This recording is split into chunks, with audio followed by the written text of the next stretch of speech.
From book launches to interviews to public appearances of all kinds, authors are often asked to speak in public. And this causes a lot of them a lot of stress and anxiety.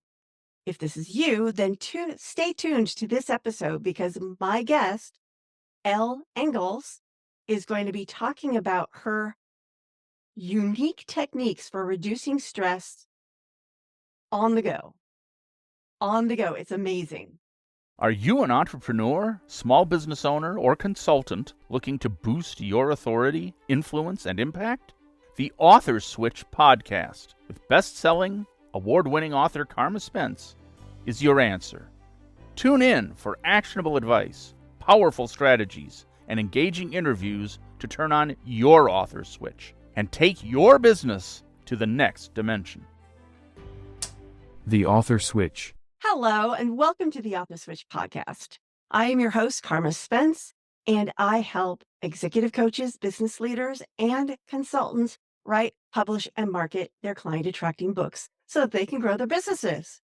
Today's guest is Elle Ingalls. She is a coach, speaker, and author who's focused on helping C-suite executives, entrepreneurs, professionals, and high-achieving students reach higher performance levels without the stress and burnout. She's the creator of the pressure-free method, an effective on-the-go approach designed to reduce stress, anger, anxiety, and enabling peak performance whenever and wherever it is needed most. Elle has an extensive background in high-level performance as a musician, athlete, and executive. In addition to private coaching, she is a keynote speaker and gives workshops to teams of any type and size. Welcome to the podcast, Elle. Oh, I'm so happy to be here. I'm really excited for today's episode because we all experience stress and we're in a mastermind together. So you've shared a little bit about what you do, and I find it so intriguing because most of the time when I'm experiencing stress, I just experience it and do it anyway, and it's not very fun. Yeah, And yeah. I would love to learn how to just like snap my fingers and make it go away. But first, let's talk a little bit about what causes stress. Why do we feel it? And especially when it comes to the way authors experience stress before they write a book, during their book writing, after they write a book and have to launch it and talk to people. Yeah, yeah. And I'm on my second book, writing my second book right now. So we can definitely talk about that. Well, Um, let's address the first thing. I have a very narrow definition of stress. So I okay. talk about stressors and challenges, which most of the people who are probably listening right now, you love stress. You love that. You want more challenge in your life. You want to take on more. You want to do more. And so I refer to stress as when we've triggered the fight or flight stress response and released a couple of floods of hormones. Yeah. If we're sailing through our day and that is not happening, then we're going to be fine. But especially the kinds of people that you and I work with tend to be high achievers, people who do want to do a lot in their day. So it's often little tiny things that are taking us out. Yeah. And that's really what I concentrate on, especially with my C-level clients. They obviously, if you've gotten to this point in your career and what you're doing, you might not even think that you are getting very stressed. But let's lift up the hood today. That sounds like a plan. Let's lift up the hood. And oh gosh, where should we begin? Okay, so the stressors and the challenges. Let's actually start there. If you can begin to notice anything that tightens you mentally or physically, that's a possible stressor or trigger for you. Waking up in the morning. Exactly. Yeah. You wake up. Now, if your alarm is going ring, ring, like the Power Ranger button, it's Yeah. probably triggering your stress response. Right. Okay. I had a fellow who had a holster for his phone. So his phone was on his holster and he kept it on vibrate. But every time it vibrated, it was like a taser and it jacked his nervous system. So that was triggering his stress response. Yeah. So it could be something as simple as what your phone is doing. Or you grab your phone and you see an email from a certain person or a text from a certain person. Yeah. So any of those little things could be things. Now, when I started this whole thing, by the way, I I didn't really think I needed my own method to use it on myself. I thought I was already a pretty cool chick, to be honest, like very calm.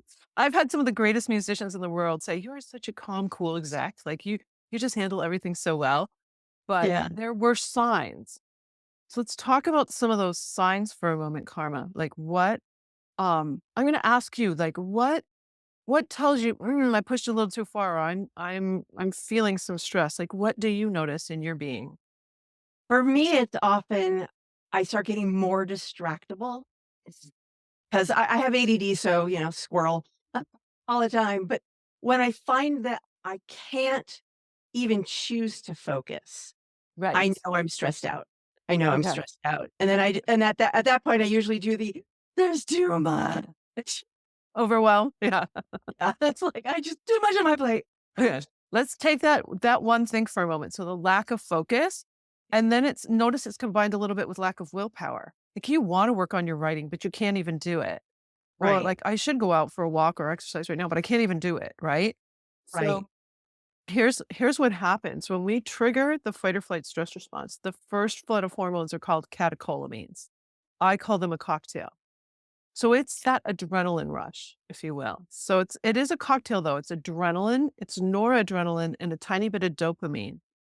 When I say dopamine, you probably immediately think feel good drug in your brain. But Right. dopamine is also a hormone released from your adrenal glands. It's a really interesting little compound. And so Yeah. when those go out, one of the first things it does is shut down your cortex and your hippocampus. We're not Ah, supposed to be cognitively thinking when we're in fight or flight. We're supposed to be instantly reacting. So we're using our croc brain, monkey brain, like the inside part of our brain. not good for writing. No, it's not. It's not.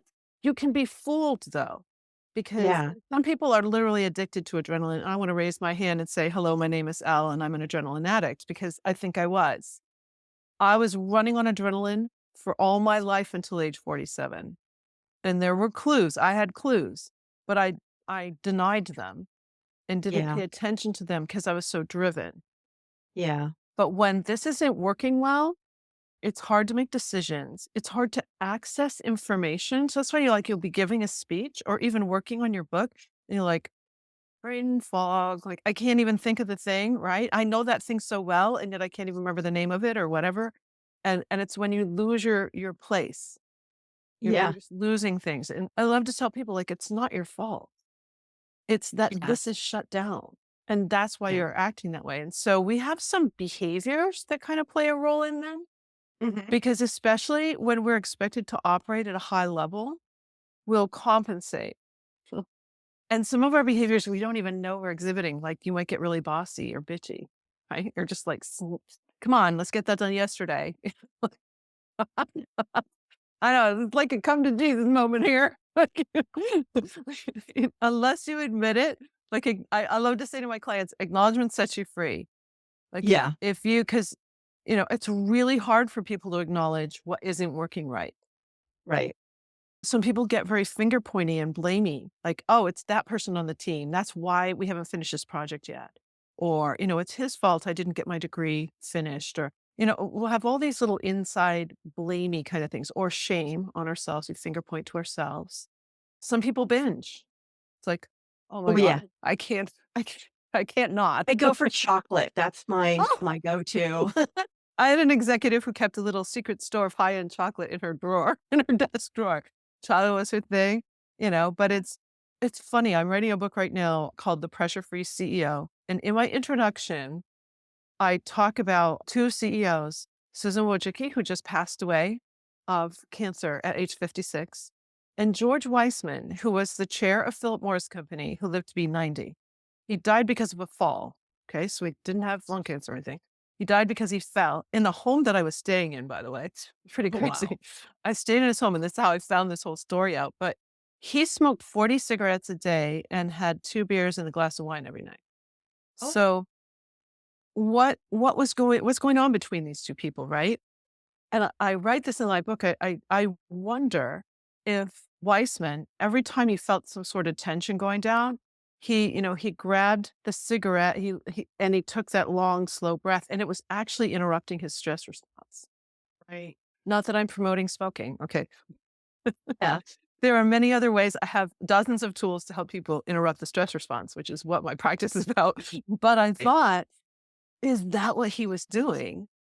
And that helped him not trigger the stress response, stay in the zone, and do all the things that he did as a Yeah. human, which were, if you look at his bio, like it's amazing what that man did. He was chair of the Lincoln Center for years and his college, and like he did so much. And he considered himself like the quintessential Marlboro man. And My gosh. it's really funny to read about it and think about it. But if we don't interrupt that stress response and those hormones go out, it's not just our thinking and mental way of being that changes, but it's Yes. every cell of our body. Oh, yes.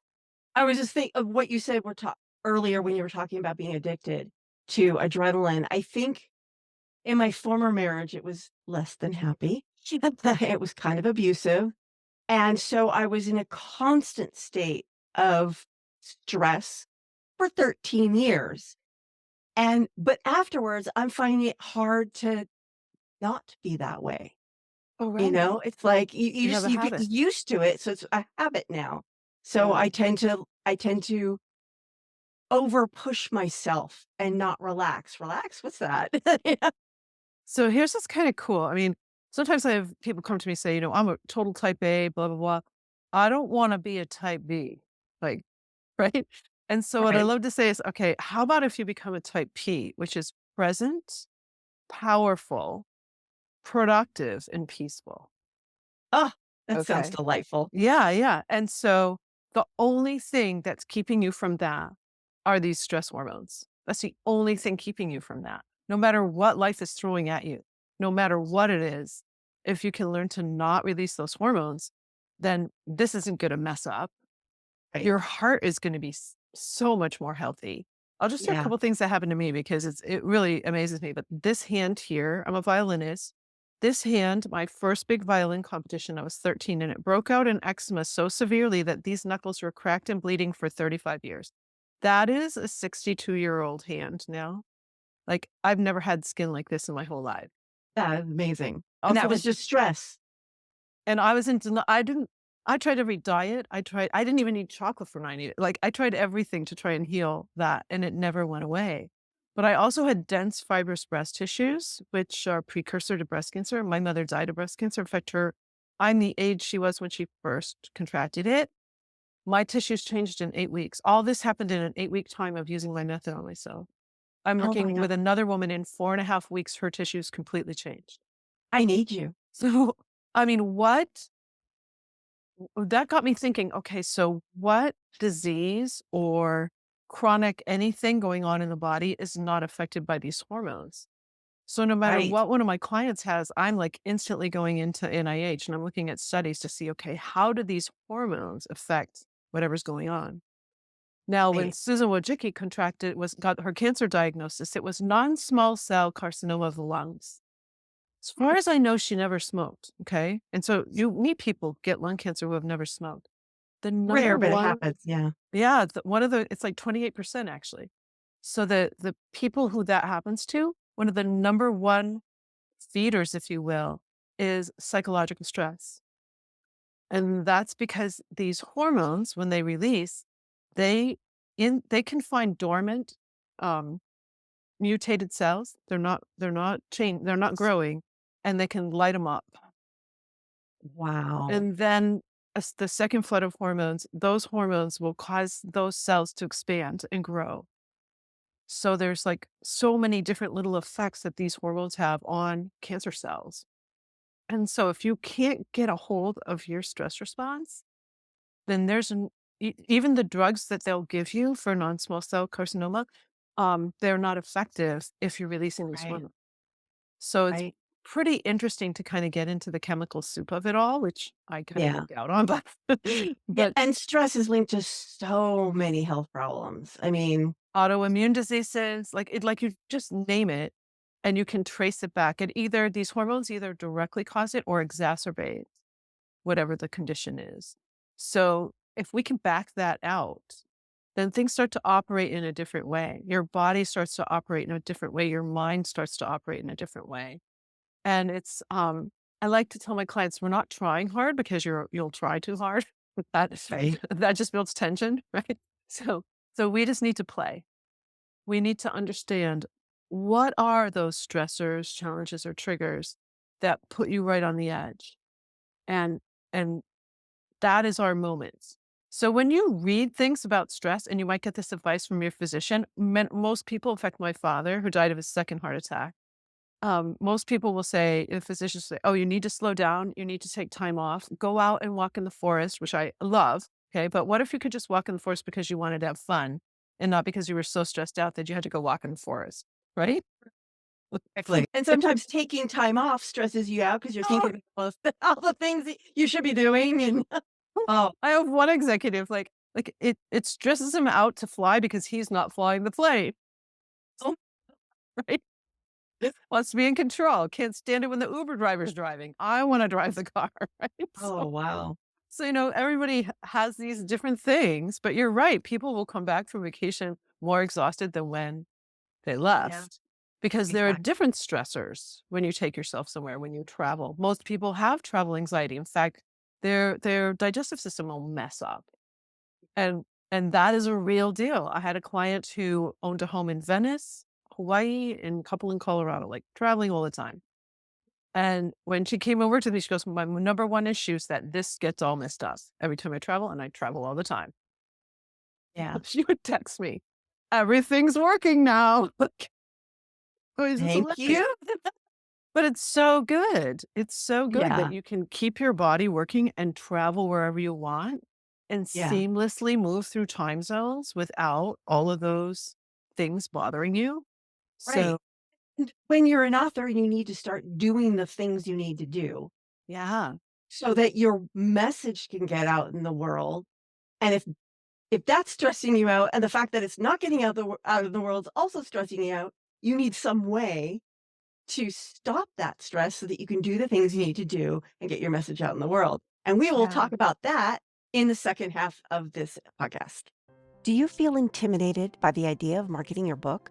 Many authors believe that without marketing expertise, their book will struggle to find readers. The complexities of marketing can be daunting, leaving you feeling unqualified, unsure where to start. The fear of your book languishing in obscurity can be overwhelming. Introducing Serve Up Your Book, the ultimate guide to book marketing for non-experts. This comprehensive guide helps you lay the foundations with easy-to-follow strategies that demystify the marketing process. Build your audience using straightforward, effective techniques. Generate pre-launch buzz with step-by-step instructions that make it simple to create excitement. Launch your book with clear, actionable plans that ensure your efforts are impactful. Continue marketing your book after the launch with ongoing strategies to keep your book in the spotlight. With user-friendly advice and practical tips, Serve Up Your Book is designed for authors at any level. Get your copy of Serve Up Your Book available now on Amazon.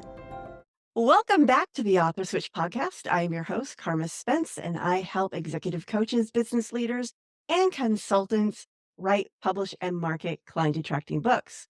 And today we are talking to Elle Ingalls about the stress response.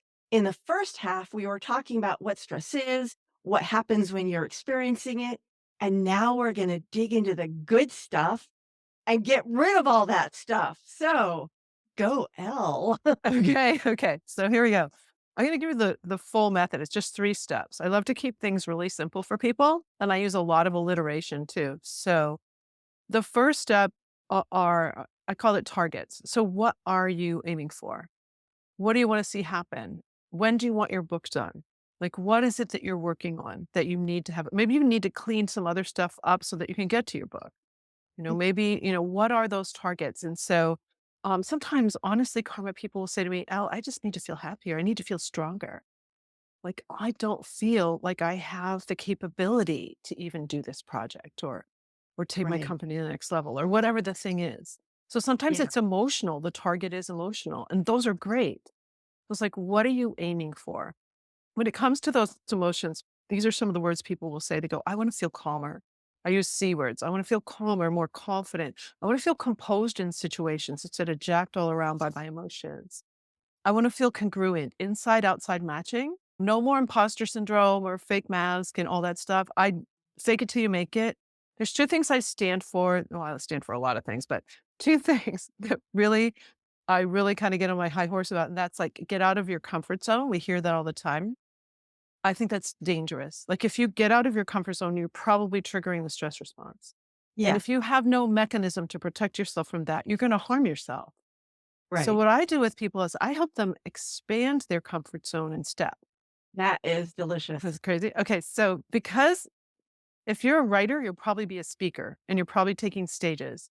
So I was trained as a violinist and an orchestral conductor. In fact, I studied with Leonard Bernstein, some of the greatest.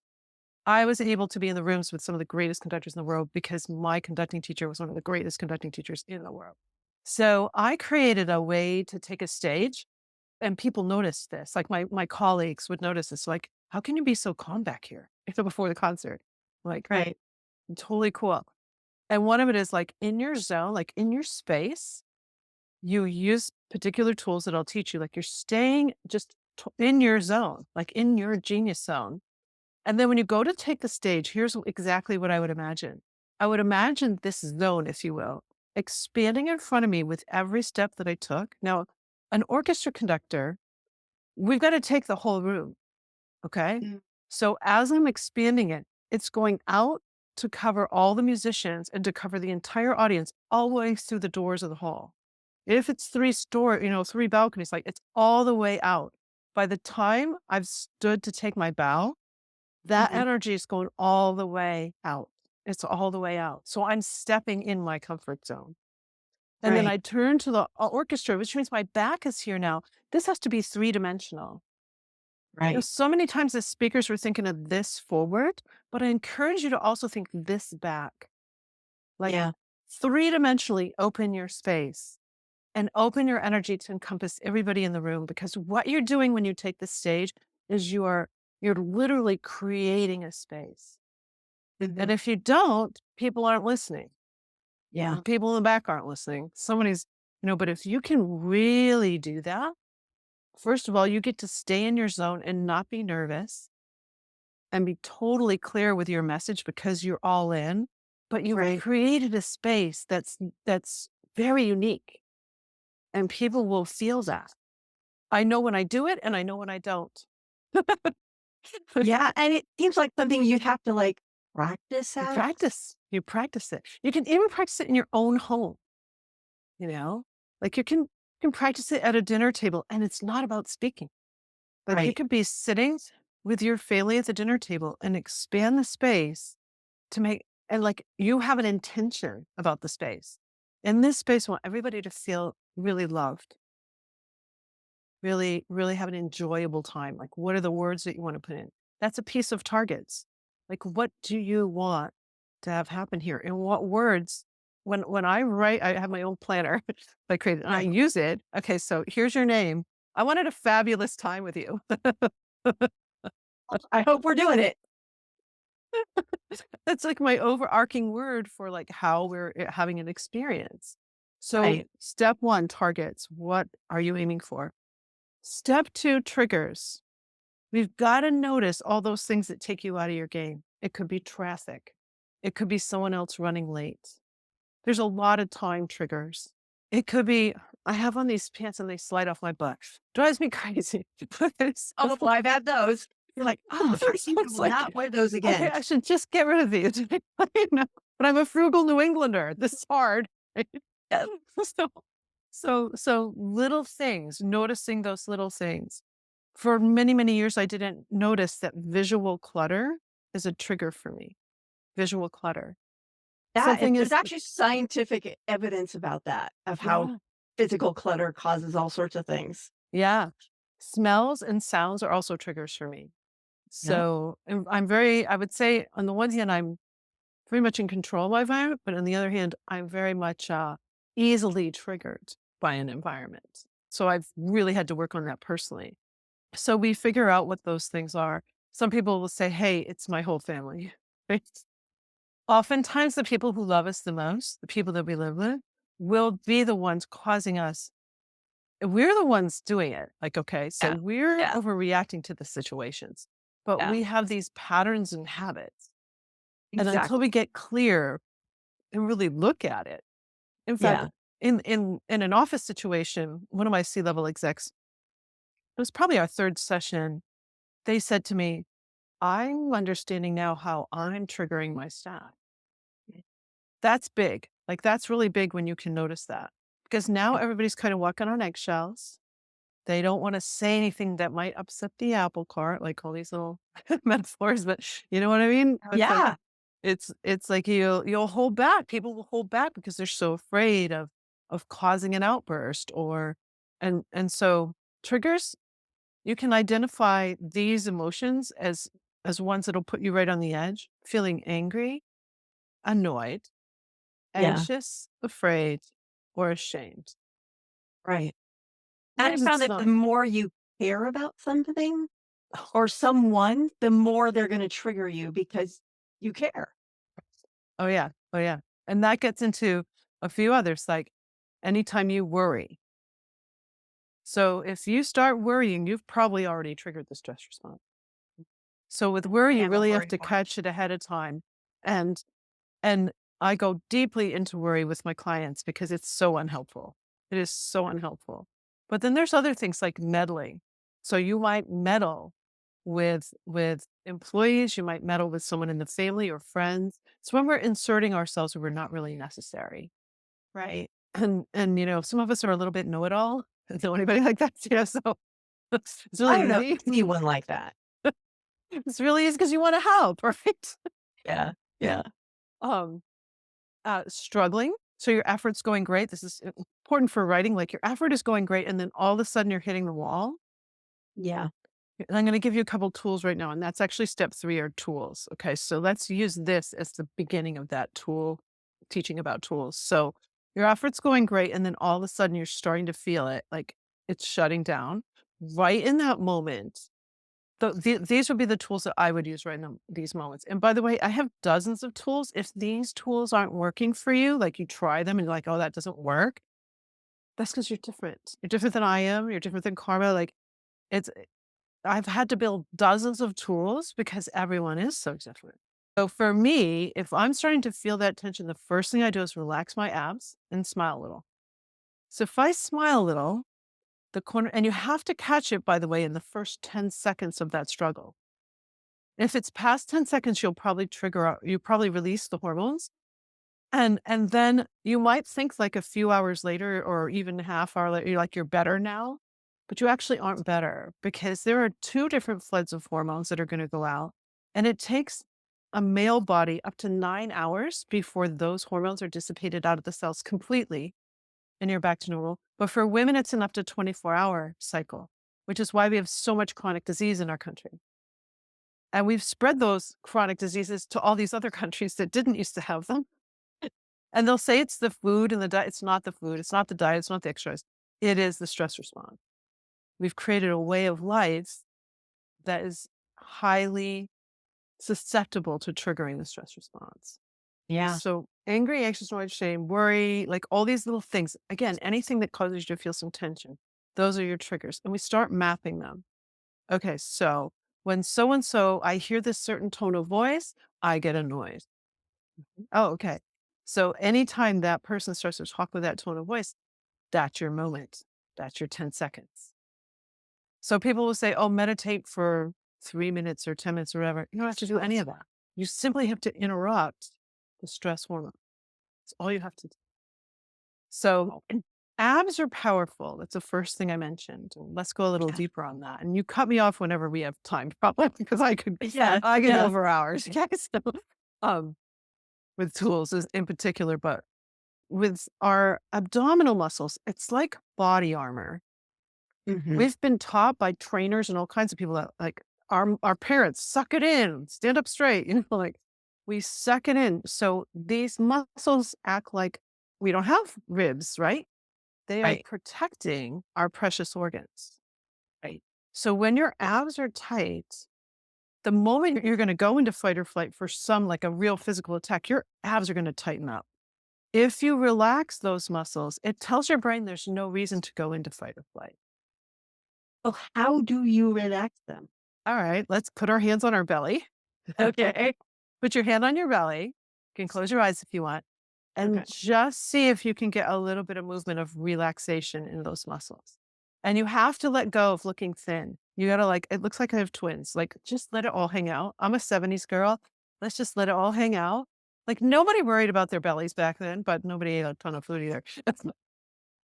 So, like, okay, just relax our bellies. And now, if you slide your hand over your belly to where it tucks back in your way lower abs, Karma, see if you can relax that spot. So that spot there, I call it your power, your love, your money, and your safety. Mm. So we hold so much tension there because that is protecting our really, really important organs, the lower abs. So when we relax that spot, it's like we light up from the inside. Mhm. If I'm backstage and I'm about to take the stage, I will relax my abs and really relax that spot. And now my energy can flow out.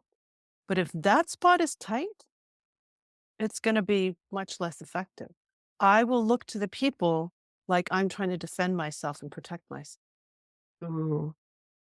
You don't want to do that to your And we audience. don't want to do that to our audience.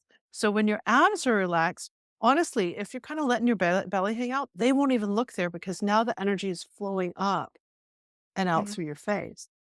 The other thing it does, oh, I'm just going to pull this down a little because I love I love showing. Okay. So just watch my neck muscles. So I'm going to relax my abs. Then I'm going to tighten them.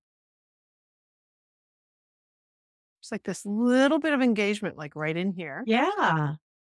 And so that is what causes that little tone of voice that a lot of people don't like.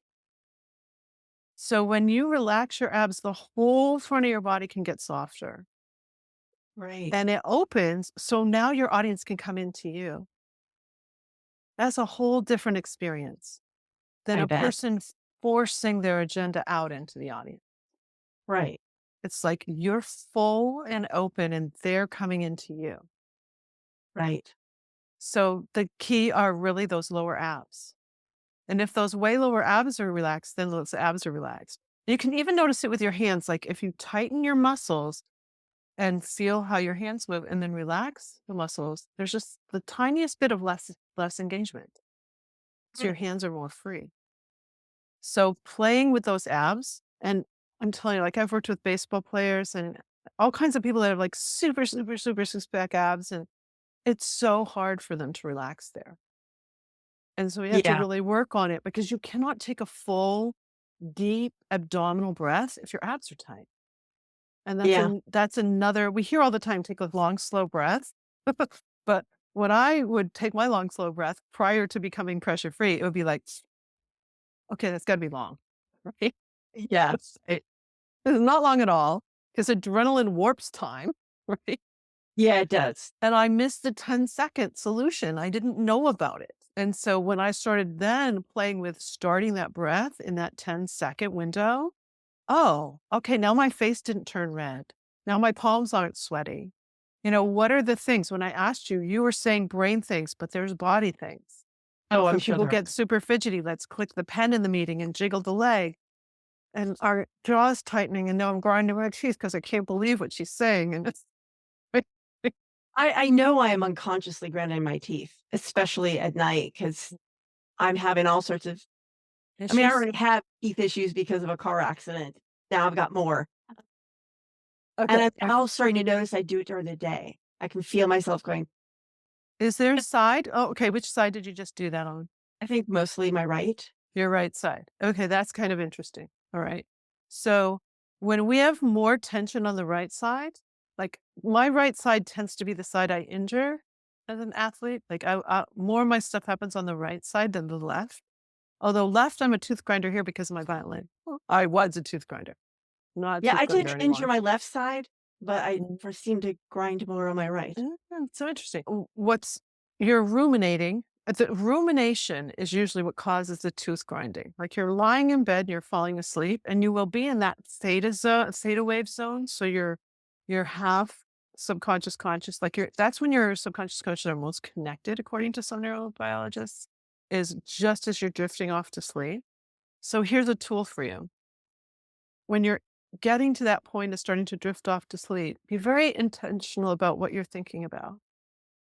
Most of us have some little bit of worries going on, or I need that client to pay me, or like, You do 10 million things tomorrow. yeah, all the little things. And so if you can, and you think about it, for millennia, what did people in almost every religion and culture do when they first woke up and just before they drifted off to sleep? They Said their prayed. prayers. They Yeah. said their prayers. Now I lay me down to sleep. I pray the Lord my soul to keep. If I die before I wake, I would always stumble over that part. It was like, oh my gosh, the That people didn't know. They didn't know if yeah. they'd make it through the night because of all the physical threats. They didn't know. There was so today we kind of threw that away in the 70s in the counterculture. Because if I coach people who were born before then, they're like, oh yeah, like no matter what their religion, they did their morning and evening prayers. But when I get to people who were born after that, like maybe they did it when they were tiny, but they're like, no, we didn't do that. Yeah. And so we threw something out that's critical for our brain to settle, our nervous system to settle. So thoughts of gratitude, something beautiful, like thinking about something that inspires you or is beautiful, anything that's in that gentle realm that you Mhm. can put into your mind to drift off to sleep. And then if you have trouble falling asleep or you wake up at 2 or 3 a.m., when we release that first flood of hormones a few hours later, and it's very different for each person and each situation, a second flood of hormones is going to go out called glucocorticoids. So glucocorticoids are hydrocortisone and cortisone. People refer to cortisol a lot today. Okay. Yeah. People are trying to snuff out cortisol. You do not want to do that if we release the catecholamines. Cortisol is a very good and important drug. It gets the salt, sugar, water content of your brain cells and extremities back to normal after you release the first flood. We need it. Okay. We need it. And everybody's trying to cancel it. And I'm like, don't cancel cortisol. Like it's a Right. beautiful drug. We need it to get our brain back online. So some people are smoking weed to go to sleep to lower their cortisol, but they've already released these catecholamines in their day. They need that cortisol to help get that brain healthy again. Okay. So it's a good thing. However, it can make you feel anxious for no reason, hence why people try to do things to not feel it. And it can wake you up. It's your wake up drug. So Oh, you'll either stay awake, can't get to sleep, or you wake up at 2 or 3 a.m. Like it's almost an instant wake up and you're right in the stuff. You know, when my clients say, yeah. yeah, I wake up at 2 a.m. and I'm like right in it again. And it's like, that's what cortisol will do to you. And so if that happens to you, here are my tools. Like if you wake up in the middle of the night and you want to get back to sleep, instead of thinking sleep, try the word rest. Just assume that you're going to get all the rest you need for your day tomorrow, because you probably will. Right. But the word rest seems to have a different implication for us. Yeah. And so, like, then you'll see your body kind of just sink into the bed a little more. It's kind of interesting. If you need to take a note, I used to call my office when I was a symphony exec and leave Yeah. voicemails for myself. I always ended them with, have a great day. One day my assistant came in and I'm playing like all these messages I left at like 3 a.m. Each one was ending, have a good day. She goes, is that your voice? Like, are you telling yourself that? I said, you better believe it. I told myself to have a great day. So it's like, if you need to take a note or leave a voice note or whatever you need just to get it off of your mind, it's fine. The question is, are you doing things with tension or are you relaxed while you're doing them? And the Right. more you can open up to that relaxation when you're doing those things, probably the easier it'll be to get back to sleep. Yeah. And something we just said reminds me the muse is more likely to come when you are relaxed. She doesn't like a tense body. No, because it literally, it's electricity. Like it's, Yeah. I mean, I wish we could see it all. I wish we could see the vibrations. I actually Yeah. wrote a nonfiction book. I have over 600 pages of a nonfiction book that I'm devolving into like a real book, right? I'm trying anyway. Um, and, and it came over me as I was driving in the Upper Peninsula of Michigan. Snow everywhere. Everything was white. Yeah. My son and his friend in the back seat. Jim Harrison, the great novelist, had just died. the week before, and I was crushed by it. In fact, his last book was on my table, and Wow. he had a place up there in the UP. My son has actually spent time in because his friend bought it. His friend's parents bought it. It's so crazy. So anyway, I'm driving. These characters came into me. I grabbed my work journal at the hotel and I wrote 10 pages, like boom. Yeah. I never ever thought of myself as a creative writer. And then when I Yeah. did my first nonfiction book, I did it in 90 days because I just opened to it. You're Right. right. Like the tension prevents us from so much. It really does. Why so many people get their best ideas in the shower. Because Then it finally relax. yeah, I mean, the vibrations of the warm water on the largest organ in the body Skin. causes us to relax, and so all this Yeah. that's why you need one of those little shower MP3 recorders. My friend, I was just at a business book club and there's some sort of shower crayons or something. Like you can write. You can write on Yes. the wall. Yes. Yeah. I mean, because this is a thing. It's It an is a app thing. thing. It is a thing. Well, Wow. we are running out of time. Oh, I I'm know. sure people would love to learn more about all this from you. How would they do that? If you go to my website, which is my name, ELLE, like the magazine, Ingalls, like Little House on the Prairie, so you can remember this, .com. And I have some free assets for you there if you want to just pop on something and get something for free and dive in and learn more.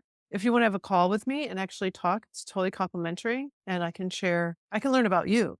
You'll find out, what's really happening with you and to see if this might be a good fit for you. So yeah, my website will have everything on there. You'll see some testimonials. Wonderful. I will drop those in the show notes. So thank you so much for joining me on the podcast today. It was great.